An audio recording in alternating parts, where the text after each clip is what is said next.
Nous allons travailler à nouveau sur les statistiques, organisation et gestion de données. Et cette fois-ci, nous allons nous poser une question. Combien de poissons y a-t-il dans un lac? Alors, on va considérer que le lac n'est pas trop grand et on va réfléchir sur cette situation. Alors, une première méthode qui a été proposée par certains élèves, c'est d'imaginer la forme du lac. Donc ici, c'est une forme qui a la forme un peu d'une demi-sphère. Donc pour l'instant, en cinquième, on n'a pas encore les outils pour déterminer le volume de ce lac. Mais on va essayer d'imaginer un lac qui a la forme d'un pavé droit. Donc, on imagine que ce lac a cette forme-là. Donc bien sûr, là, c'est très très simplifié. C'est un modèle, mais ça va nous permettre de faire une première proposition. Ensuite, on verra les inconvénients de cette proposition. Donc, imaginons que notre lac fasse 5 mètres. Donc, l'idée, c'est de calculer le volume du lac. Et imaginons que le lac, qui a la forme d'un pavé droit, ait les dimensions suivantes. Donc, 5 mètres de long, 5 mètres de large et 2 mètres de hauteur. Donc, on calcule le volume. Donc, il s'agit de multiplier la longueur fois la largeur fois la hauteur. Donc 5 mètres fois 3 mètres fois 2 mètres, ce qui donne 30 mètres cubes. Deuxième idée de la méthode, c'est qu'on repère 1 mètre cube d'eau et on essaie d'attraper des poissons dans ce mètre cube d'eau. Donc ce qui n'est pas très évident en pratique, mais on va supposer que ce soit faisable. Donc on attrape 10 poissons par exemple.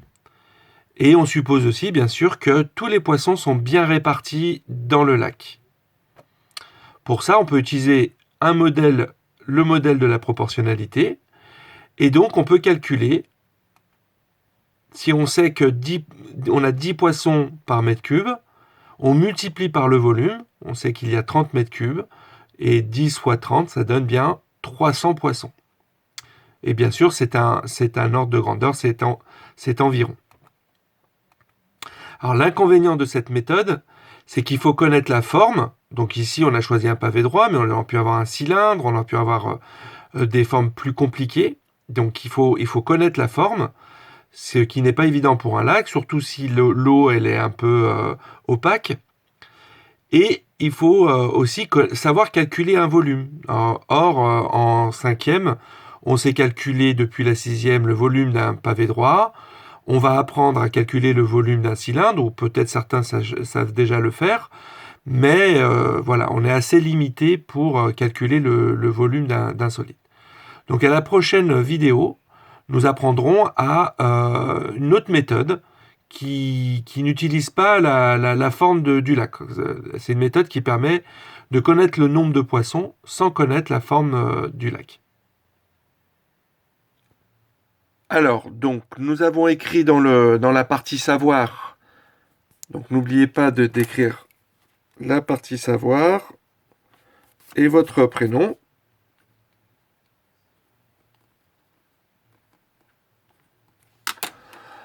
Donc, on a mis le titre, on a vu la définition de la statistique, on a étudié les élections avec le chat.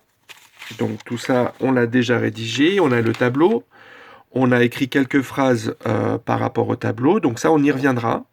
On a vu aussi des éléments de vocabulaire, ce qu'est une population, un caractère et un effectif. On a vu ce que c'était que calculer des fréquences, donc on a vu un petit exemple.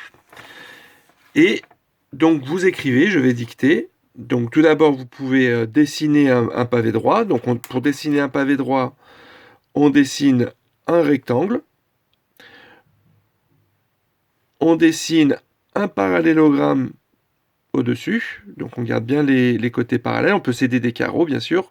Et un parallélogramme sur le côté. Donc vous écrivez combien de poissons y a-t-il dans un lac? Point d'interrogation. Une méthode possible. On calcule le volume du lac. donc entre parenthèses quand c'est possible, hein, c'est tout l'enjeu de cette méthode et toute sa limite aussi. Vous écrivez par exemple, supposons que le lac ait la forme d'un pavé droit, on donne les dimensions 5 mètres de long, 3 mètres de large et 2 mètres de hauteur. Donc vous mettez bien les unités en bleu, hein, c'est très important, et on va les garder dans le calcul. Le volume F, V égale 5 mètres x 3 mètres x 2 mètres égale 30 mètres cubes. Supposons que dans 1 mètre cube, on attrape 10 poissons. Alors ça pourrait être plus grand ou plus petit, hein, mais c'est pour qu'on se donne une idée. Donc on écrit 10 poissons, et que tous les poissons se répartissent bien dans le lac. Ça c'est très important, parce que si les poissons sont toujours au même endroit, notre méthode elle fonctionne pas du tout. Donc on suppose qu'ils se promènent dans l'eau de manière homogène. Voilà. Et ensuite, vous écrivez, alors en utilisant le modèle de proportionnalité, donc le modèle que nous avons étudié en classe, on a 10 poissons par mètre cube, donc la notation c'est poisson, barre de fraction un peu oblique, mètre, et un petit 3 au-dessus hein, du mètre, et on lit mètre cube, fois 30 mètres cubes, et 10 fois 3, 30, pardon, c'est 300, et les poissons par mètre cube fois des mètres cubes, eh bien, ça donne des poissons. Donc dans notre lac imaginaire, il y a environ 300 poissons dans le lac. Alors vous notez, l'inconvénient de cette méthode, c'est qu'il faut connaître la forme et que son volume se calcule facilement.